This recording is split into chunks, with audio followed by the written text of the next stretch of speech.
Hi, I'm Dominic, and this is my entry to the 2016 Birdhouse Challenge hosted by Summer's Woodworking, and my project would like to address you directly. Good day to you. A moment of your time, please. Did you ever consider how monsters have such bad press? Boogeymen are to blame for insomnia in youngsters, and whenever someone has a complexion of a pale persuasion, people say he has seen a ghost, hurting spectral feelings everywhere. Where is political correctness when dealing with the humanly challenged? I used the trusty splayed miter list on woodgears.ca to roughly figure out the required angles. Since this counts as a complex shape in my book, with 4 pieces meeting at most corners, there's bound to be some misalignment, but nothing serious enough that wood glue or sawdust cannot plug it up later. Do not take my word for it. There are monsters marginalized and demeaned everywhere in this oh-so open-minded society. For example, vampires are required by law to obtain a permit to conduct blood transfusions on the go and can only perform them if they also collect blood donations for the Red Cross. 1/3 of this will be a flap to later open and clean out the birdhouse. I attach it with a hinge I had in my shop and close it up using 2 screws to avoid nasty surprises for the future inhabitants.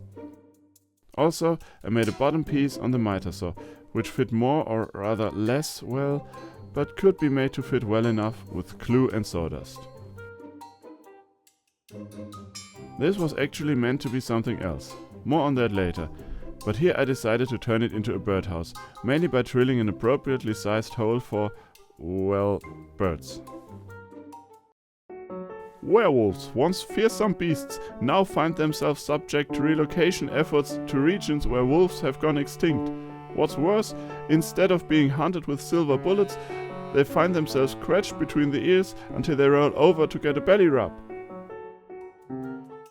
Of course, it also needs a top cover, and rather than fiddling with angles again, I took 2 pieces of scrap and gave the thing a neat little head. Banshees cannot perform their traditional craft of death howls anymore since their howling has been declared a public disturbance. Even with a special permit, they still get fined for not wearing a safety harness when working on top of the roof. 2 more scraps are turned into ears on the bandsaw and then refined with a bit of aggressive routing from a rotary tool. Gnomes have one by one been caught and domesticated, now adorning lawns in frivolous attempts to look cute. It's disgusting.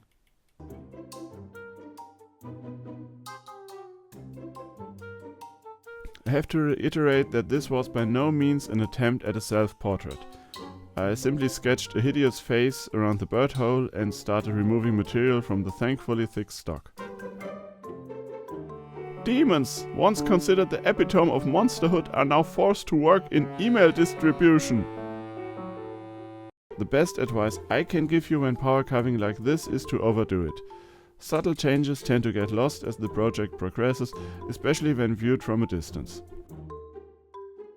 So I deepened the grooves next to the eyebrows, eyes, nose and mouth several times, leveling out the face in between.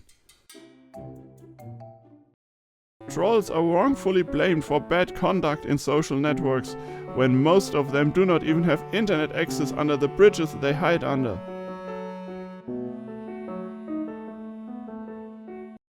I sand some flat spots for the ears and attach them with CA glue. Then I prime the whole thing with green and the head in brown. I chose not to sand the face for added texture and to alleviate some laziness.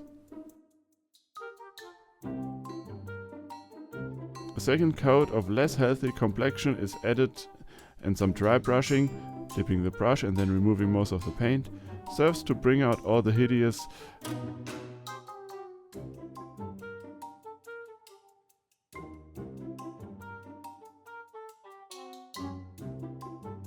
and acrylic lacquer seals it in. So this was originally intended to be a device to harvest the seeds of a plant called Himalayan balsam, or jumping jacks, or my favorite, gnome's headstand. When the seeds are ripe, you touch the seed pod and it explodes, kinda, without the proper explosion, but it does, and throws seeds everywhere to spread the plant. And I recently learned that those seeds are edible, and I wanted to harvest a bunch of it to see what you could make of it. The easiest way to harvest them would be to either use your hands, put them on the pods and shake, or take a plastic bag and shake them into there. This was meant to achieve this actually this way around, with a flap to open, go over the flower, and then, yeah, overkill and not really worth the effort. So I decided to turn it into a birdhouse. That's pretty much it.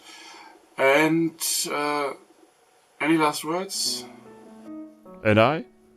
Well, I have found me a niche. I am the first Birdhouse-Goblin.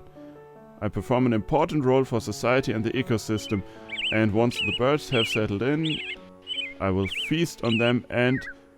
wait... damn. Locked door. I hope you enjoyed this video, and if you did, please share it with your friends and also drop a like down below. I'd really appreciate both. Thanks for watching, and as always, remember to be inspired.